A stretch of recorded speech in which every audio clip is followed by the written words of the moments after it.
Aloha and welcome to this week's episode of the Maui Online Podcast. My name is Dan O'Brien. Community theater is really big here on Maui. From Pro Arts in Kihei to Maui OnStage in Wailuku, our island has a large and growing pool of high-level creative talent. And an audience that's eager to see what these all-volunteer casts and crews can come up with next. Pick a weekend night on Market Street and you'll probably see people pouring into the Iao Theater for the latest show. And this Friday, September 27th, the Iao will be alive once again for the start of the 2019-2020 season. So I invited show curator Michael Pulliam to come on in and give us our very own sneak peek at what's in store for Maui theater goers this season. Here's Michael with more. Sure, yeah, I'm the curator at the historic Iao Theater for Maui OnStage. I've been there for about 12 years now, doing a variety of duties, and actually just kind of went to being there as my main full-time gig. Like a lot of people in Hawaii, it's a 3, 4, 5 kind job, right? So I'm down to just 2 now. All right, so you've eliminated a couple. You're going in the right direction. Well, we knew each other when I was doing a show over at Akaku. I know, that was job number 4. So now it's just at the Iao Theater, and then I write a column about theater for the Maui News. So the two kind of go hand in hand. And it's pretty easy for me to do both at the same time because they're so interrelated. That's great. How did you, just really quick, I don't want to spend too much time because we have a lot of great stuff to get to as far as Maui OnStage's upcoming season, which is why you're here mainly, but how did you get involved with theater to begin with? Was it something you were interested in as a child, or? Well, my dad was a TV executive, and his aunt, my great aunt, was a agent for musicians, primarily jazz musicians. Oh, on the mainland in LA, or? Well, she was based in New York at first, okay. But my dad worked for affiliate, so he would get, it's like the army, you get transferred around from town to town to town. And so I always grew up having a passion for entertainment and spending time at recording studios and television stations. I even ended up on TV at the age of 3 when they, said, hey, we need a kid. Bill's got a kid, put him on the air. So from an early age, I was interested in all entertainment. And then by the time I got to college, I began to realize that I liked theater the most. Of course, I chose the profession that pays the least. So I've done other things along the way. But it's my calling, and so What was that switch in college? What was it about theater that you were like, this is different, I want to pursue this? I did radio too, and I love the immediacy of something live. And there's something about live audiences too that makes it so much more exciting to me. But what's happening on the stage is happening right now for the people in the room. And it may not be ever the same again. Even if you're doing the same show the next night, it might be a little bit different. Right. And you have to be ready to go to roll with it. You don't have the luxury of cut. No second takes. And so I've always found that really exciting. And that's part of the reason that drew me to theater. Also, a lot of the things that you see on stage, especially if they're brand new, the reason they start on stage is because nobody in Hollywood is going to pay to make that movie. So they have to prove themselves as a play first, and then Hollywood will say, okay, let's make a movie out of it. So you're a Broadway aficionado, you're a stage performance? I call myself a media junkie, but we can say aficionado if you want. So I'm saying this to preface that you know what you're talking about when we start going down this list of great shows that are coming up in the Maui OnStage 2019-2020 season. Yes. You know your stuff. I watch just as much TV as I do theater, and the great thing about cable TV in the 21st century is you can still see all that old stuff from the 20s and 30s, and so that is actually a wonderful tool when keeping up with what's new, as well as the internet. You can watch chunks of plays, Broadway performances on the internet to be able to keep up with all the new shows and research shows and know all about shows when we're putting together a season every year at Maui OnStage. When I first started, you had to go to the library and read the script, and hopefully They might have some VHS copies of different plays, but for the most part, there was no internet to order scripts. You had to go to a library because there probably wasn't a bookstore that was going to have them available. And it's really nice that you just have to point and click and you can get whatever you want. Having said all that, we are going to dive in now to the 2019-2020 season, and we're going to draw on your expertise as an aficionado, an official aficionado of theater on the Maui Online podcast, at least. Let's start with the season opener.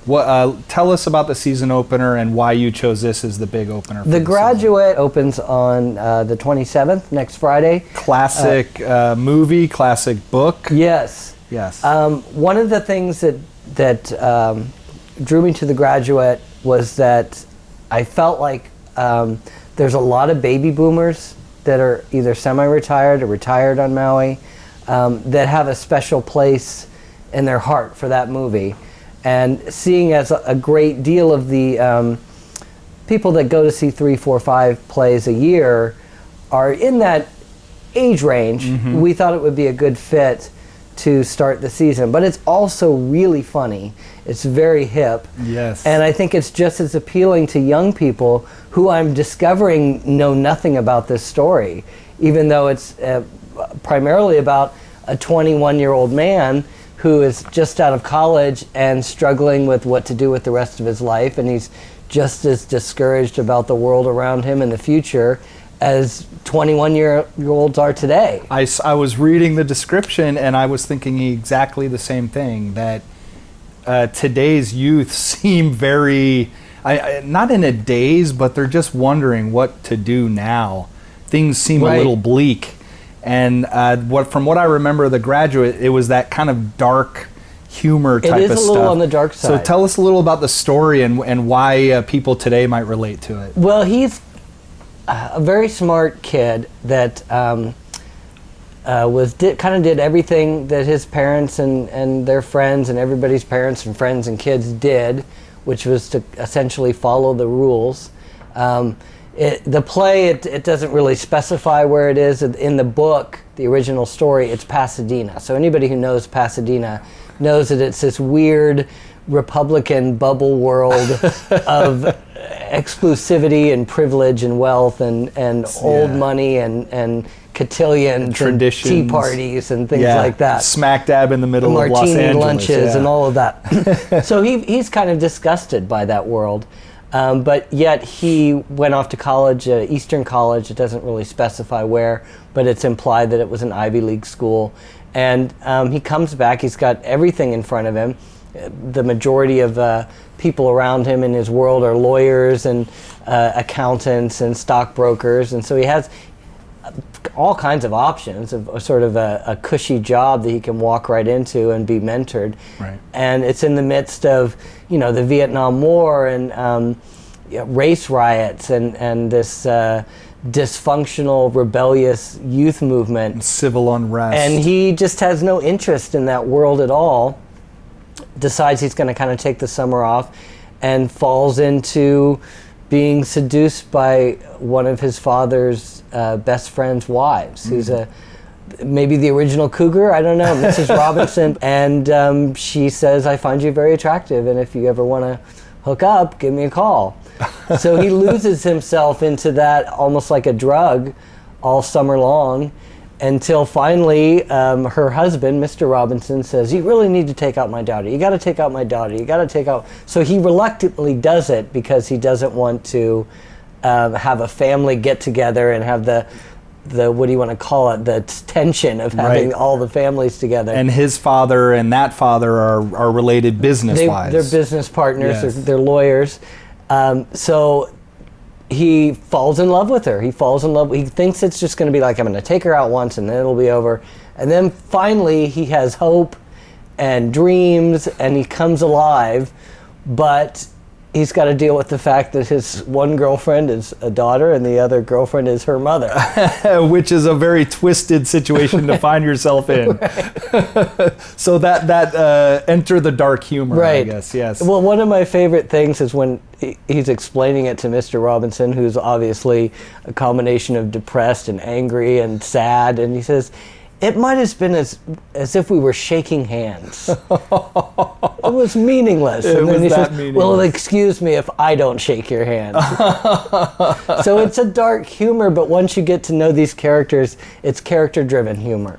Tell us about the cast really quick of The Graduate that's going to be performing here at the Iao. Our core cast is Mrs. Robinson is Marcy Smith, who people may have seen in Mamma Mia just a few months ago. Yes. We also have as her husband Lou Young, who was in a play called Black Comedy in the spring at Pro Arts. He's done a lot of theater on the island over the years. Their daughter is Julia Schwenter, who plays Elaine Robinson. She was the lead in Mamma Mia just a few months ago. Yeah, she was also great in that show, yeah. Cabaret earlier last season. And then we have for the Braddocks, it's David Nygaard, who's been in a lot of plays at Maui OnStage at the Iao Theater. The mother is Kim Dobson, who hasn't done a show for a little while, but she was in A Few Good Men several years ago. And then Benjamin Braddock, the lead, so to speak, is Elisha Cullens, who has been an ensemble player and small roles here and there for many, many years. But this is his first big lead, and he's very excited about it. Yeah, and he's in college. Oh, so he's the perfect he's not a graduate age. yet, but he's the exact same age as Ben. It's so great to see the involvement from all these people that are very passionate about what they're doing. Right. These are all volunteers, correct? Yes, at Maui OnStage, and for the most part, all community theater, the actors are volunteers.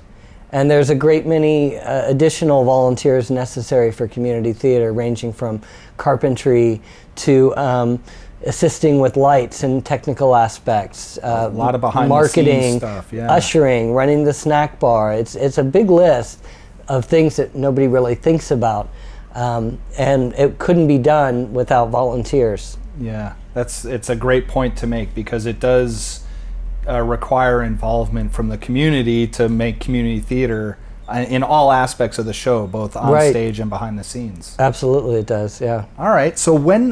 Tell us the dates again for The Graduate, because So this Graduate- sounds like a big one. Yeah. Yeah, it's September 27th through October 13th. The performances are at 7:30 p.m. on Fridays and Saturdays, with a 3 p.m. matinee on Sundays. So 3 weekends. And if you want to get more information or get tickets, you can visit MauiOnStage.com. How many shows do you have in a season? What's When a I first typical- started, we did 4. Now we do 5. Okay, so 5 total. So 5 what's productions a season. What's the second one? And it usually falls around the Christmas season. Yeah. So is it Christmas related? It's not directly Christmas related. It always opens the day after Thanksgiving and runs for 3 weekends. We also do additional matinees. The next show is Matilda, Okay. the musical.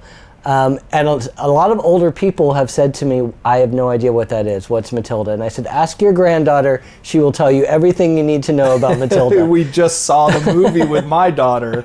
We just watched it about 3 weeks ago. So And Matilda is, I like to think of it as, before there was Harry Potter, there was Matilda. Mm-hmm. So Roald Dahl, probably best known for writing James and the Giant Peach and Charlie and the Chocolate Factory, same writer. writes these quirky stories about very special children that go on very special adventures.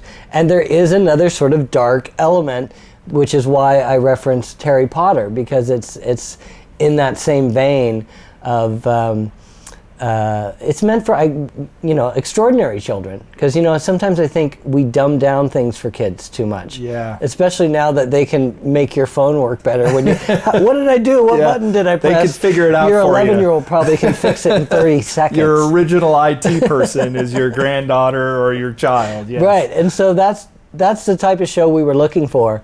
And Matilda, you might also say is like a child Carrie with a much happier story. But she's got telekinesis, and she's brilliant, and she has an exciting adventure. It's filled with a bunch of adults that don't like her. She's bullied. But she doesn't let it affect her. It's really a uplifting piece, but it's also funny, and the music is fantastic. They did it on Oahu at Diamond Head about 5 months ago, but this is the second production of it in Hawaii. So that's one that everybody can enjoy together, and it will be running for 3 Weekends, we have a couple of additional 2 o'clock matinees. Oh, great. For that one. And then our closing night, we always make arrangements with a lot of the musicians from the Maui Pops also play for Maui OnStage musicals. So our closing night will be a 6 p.m. performance, not a 3 p.m. so that the musicians with the Maui Pops doing that Christmas concert can drive over to the Iao Theater and do closing night for Matilda. So it's going to be live music in the Iao Theater for this full show. orchestra. That's great. All right, and who heads up the orchestra? The musical director for this production is Robert E. Wills, who was the musical director for Pirates of Penzance. Sure, yeah. And the director is Jennifer Rose, and the choreographer is Camille Romero. And what I love about this, it's just been cast, so I can't announce everything yet. What I love about this show is that there's lots of kids in it. I don't know how many children they're going to go with, but there's probably going to be about 16 kids and about 8 or 9 adults. So the kids will be running the asylum for this one. That's a really good way to put it. Let's go next, because I recognize the name of this next one. I don't know a whole lot about the story, but it's a very famous musical, is it not? So tell us about what's after Matilda, after the holiday season. A chorus line, which I don't believe has been done on Maui for over 30 years. I'll have to check that number, but it's been quite a while. And it is a classic. It was a huge hit in the 70s. And then until other shows came along, it was the longest running show on Broadway. It's since been eclipsed by Chicago and Wicked, I believe, and The Lion King and Phantom of the Opera, which has been running forever. Yeah. But it was the biggest hit on Broadway for many, many, many years. And it's a concept musical. So the show is you are watching an audition for dancers that are going to be in the chorus line or ensemble of a big musical.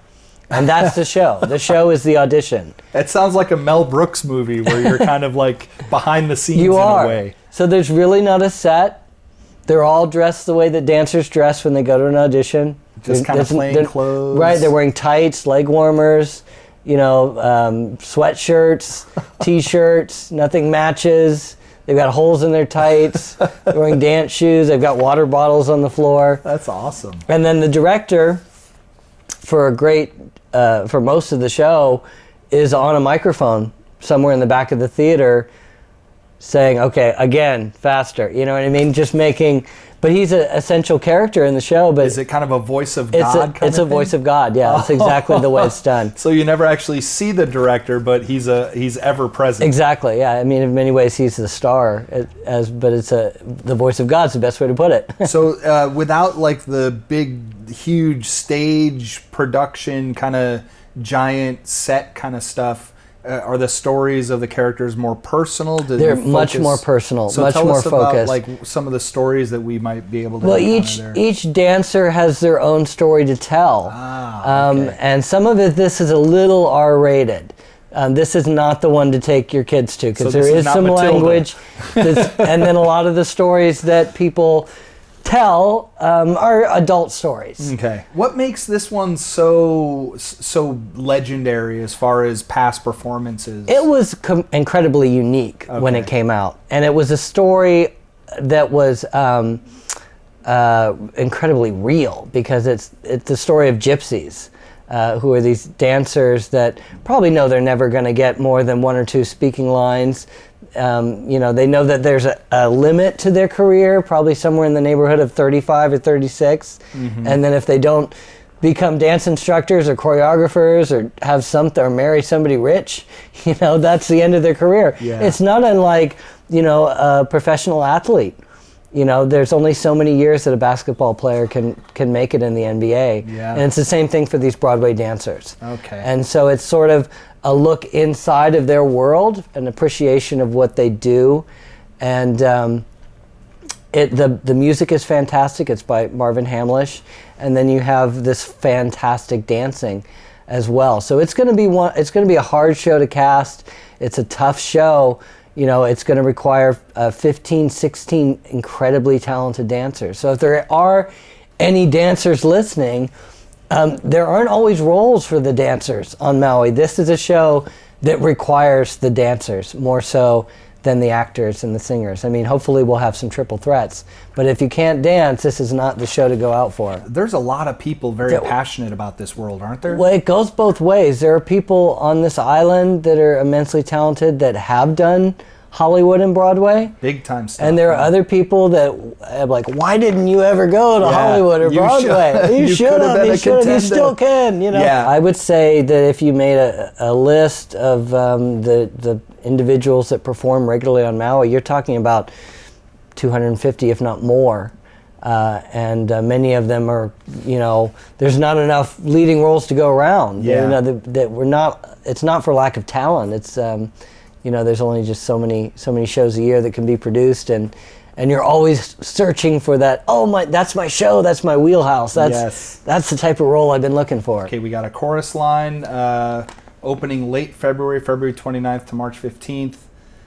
Cat on a Hot Tin Roof is next after that. So tell us about that. Well, that's the one I'm directing. You're directing so that. I'm really excited about that. All right. We were talking about dance and dark comedy and family shows. I'm a big fan. My favorite kind of theater is, I guess, what a lot of people call heavy theater or heavy drama. So I'm thrilled to be directing this one. And again, that requires a totally different type of performer. And so the individuals that only want to do serious drama are thrilled when they hear, oh my gosh, they're doing Cat on a Hot Tin Roof or whatever other plays have popped up in the past. So tell us about Cat on a Hot Tin Roof, because once again, I know the name, I know Tennessee Williams' name, not familiar with the actual story. This is probably my favorite Tennessee Williams play. I mean, a lot of them are great.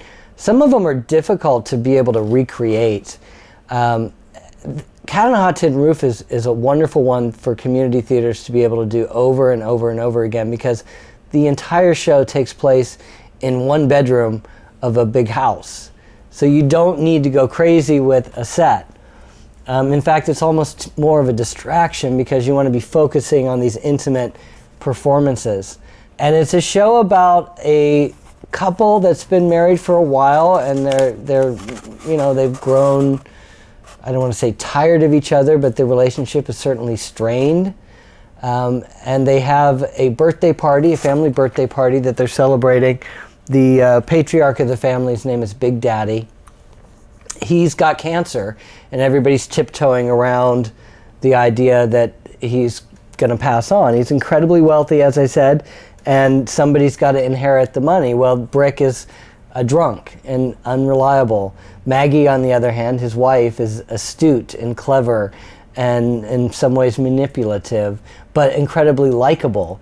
And she's trying to make sure that she gets that money, that essentially. Brick is he's a contender for get that it money. Together, or we're going to lose this inheritance. If he doesn't get it together, then she loses out on the money. And then you too. sort of have the phony Brick's brother and his wife, who are reliable. They're probably going to be good at taking care of the estate. They've got kids, they have a normal kind of boring life, but there's something about them that's so disingenuous and just almost, you know, like, I don't know if that came across on the radio, but like, I just don't trust that person. I don't know what they're up to. I don't like them. It's a feeling, like a weird feeling. And so you have all of these elements of the family coming together, inebriated for most of the show, and they're arguing, and it's gigantic monologues and revealing painful truths of the family history of all these different characters, and it's just immensely powerful. All right, there's one more after Cat on a Hot Tin Roof, and tell us what this one's about. Yeah, well, there's kind of a theme to the season, and the theme for summer every year is to be something irreverent, kind of wacky, and kind of sexy that is on the edge of being R-rated. So we had Mamma Mia last year. We've had Rent in the past. And this year we will be presenting the Hawaii premiere of Priscilla, Queen of the Desert, the musical. I'm going to go see this just for the name. I just want you to know that. So please tell me about this, because I'm intrigued. So this is another one of those musicals that started off as a movie and then was adapted into a musical. Sometimes it's the other way around. Or in many cases it's a book and then becomes a musical. So this is this is a movie that became a musical, and it's about, and they've made 2 movies of it, actually, this story, but there's 3 friends who happen to be drag queens. Our version is set in Australia. There's another one called Tu Wong Fu that was remade to have it in America. Well, that was with Patrick Swayze. Exactly. It's the same exact story. Oh my gosh. So they're in this bus, and they're traveling to get from one big city to another big city to put on their show. The bus breaks down in the middle of nowhere in an incredibly tiny rural community, and they are perceived to be women because they're dressed as women. And this tiny community has probably never seen anything like it, so they just assume they're women. So then they end up, they have to wait around for the parts to show up because there's no store right around the corner to get the parts to fix the bus. And they become involved in everybody's lives. So one young man falls in love with one of the men that he perceives to be a woman, and then that upsets his girlfriend, and there's another woman having marital problems that gets advice from an older man who she perceives to be an older woman, and they become part of the fabric of the community, and they bring joy to the community. And it's also a play that's going to directly address just the basic idea of homophobia and hate crimes. And that's something that was instrumental in the original film versions, but it's kind of grown even more so in this musical because those movies came out in the late 90s. Yes. This musical's only about 10 years old. So every hit that you can think of that would have been playing at Studio 54 in the 70s is there. But then there's a lot of 80s songs too, like Girls Just Want to Have Fun. I saw that. I mean, here's just a list of some of the songs. It's Raining Men. That's a classic. I Will Survive. Hot Stuff. Boogie Wonderland. I kind of feel funny just saying these words. Right. They need to be in a song, but Boogie Wonderland, Go West, Girls Just Want to Have Fun, and I Love the Nightlife. So while it has some... It's going to be a party show. Yeah, so it's got some messages to it, but it's also going to be a lot of fun. Right, and the costumes are going to be fantastic. And when does that one run? Opening on July 10th and closing on August 2nd. And the summer musical always runs for 4 weeks, so that'll be 12 performances for 4 weeks from July to August 2nd. Michael Pulliam, thank you so much for coming in and thank you for having me. Big preview of the upcoming season for Maui OnStage. We really appreciate your time. Thanks so much. Mahalos once again to Michael Pulliam and all of the volunteers that keep us entertained here on Maui. To find out more, visit MauiOnStage.com or head to the box office at the Iao Theater in Wailuku. Don't miss a single show at the Iao, and don't miss a single episode of this podcast. Subscribe via email, RSS feed, or via Apple Podcasts by visiting us at MauiOnline.com/podcasts. And if you're on Maui, be sure to watch the Maui Visitor Channel on Residential Cable Channel 130 or right there in your hotel's TV lineup. Mahalo for joining me, and aloha.